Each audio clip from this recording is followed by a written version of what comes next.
Once upon a time, in a quiet little village surrounded by green hills and winding rivers, there lived an old lady who was unlike anyone else.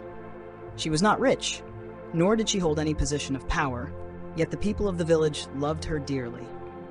Her house was small and simple, built of wood and stone, but whenever someone stepped inside, they felt warmth, comfort, and a sense of peace. The old lady had a reputation. She was always smiling. Whether it was a sunny day or a stormy night, whether crops grew well or the harvest failed, she never seemed to lose her cheerful spirit.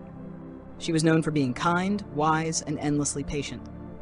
Villagers often came to her when they faced problems in their families, when they argued with neighbors, or when their hearts felt heavy with sorrow.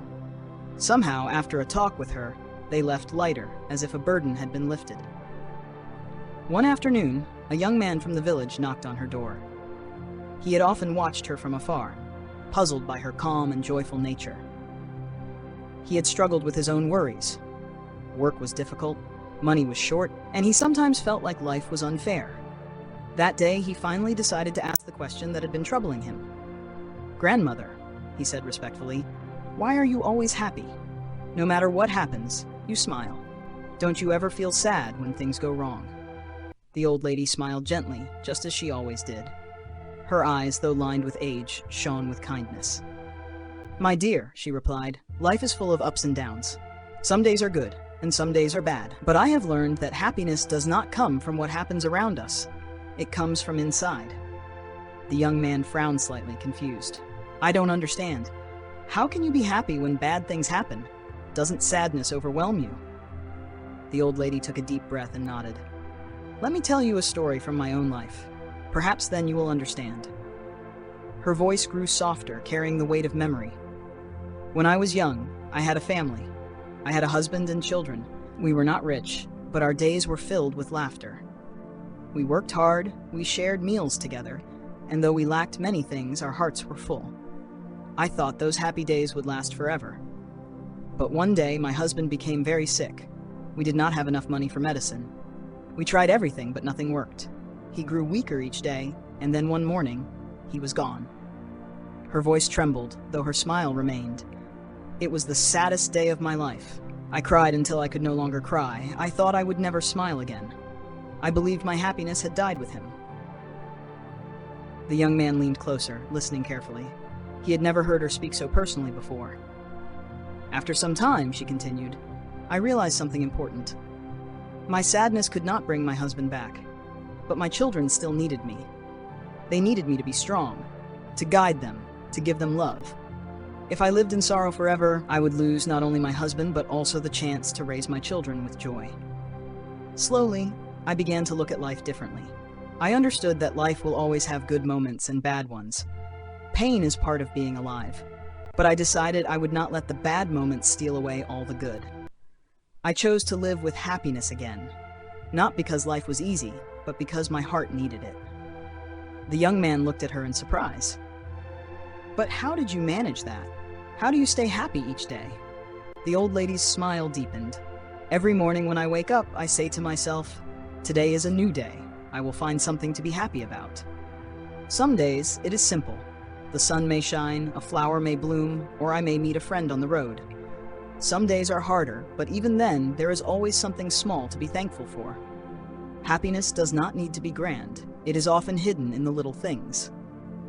The young man thought carefully about her words. "But what if something really terrible happens again? What if life gives you more pain than joy? How can you still be happy then?" The old lady's expression turned thoughtful. "It is not easy," she admitted. "But I remind myself that everything passes. Even the worst storm will end. When bad times come, I tell myself, this too will pass. While I wait, I focus on the good things I still have, my health, my friends, or simply the gift of being alive another day." You see, happiness is a choice. You can choose to focus on what is wrong and drown in sadness, or you can choose to notice what is good and let your heart rest in joy. It is not always simple, but it is always possible. For a long moment, silence filled the small house. The young man felt as if the world had grown still, allowing her words to sink deep into his heart. Finally, he stood and bowed respectfully. "Thank you, grandmother," he said. "I think I understand now. I will try to live as you do." From that day forward, the young man carried her advice with him. At first, it was difficult. When he lost money at the market or quarreled with a neighbor, his anger rose quickly. But then he remembered her words, "Today is a new day. Find something to be happy about."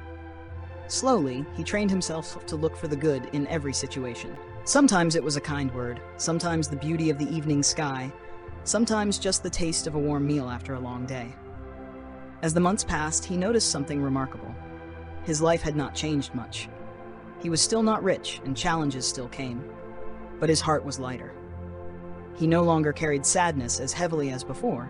Instead, he found joy in small things, and this joy gave him strength to face difficulties with courage. The young man's transformation did not go unnoticed. People in the village began to see the difference in him, and when they asked, he shared the old lady's wisdom. Soon, her story spread from family to family, until the whole village was touched by her words. The villagers learned that happiness was not about wealth, power, or even perfect circumstances. It was about how one chose to see life. They discovered that even in times of hardship, they could choose to be grateful for what they still had, to smile at the small blessings, and to trust that bad times would eventually pass. Over time, the village became a happier place. Arguments grew fewer, kindness grew stronger, and laughter was heard more often in the streets. All of this was thanks to one old lady who had suffered great loss yet chose to live with joy, and who taught everyone the secret of true happiness. And so the lesson remained. Happiness is not given by the world outside, but by the heart within.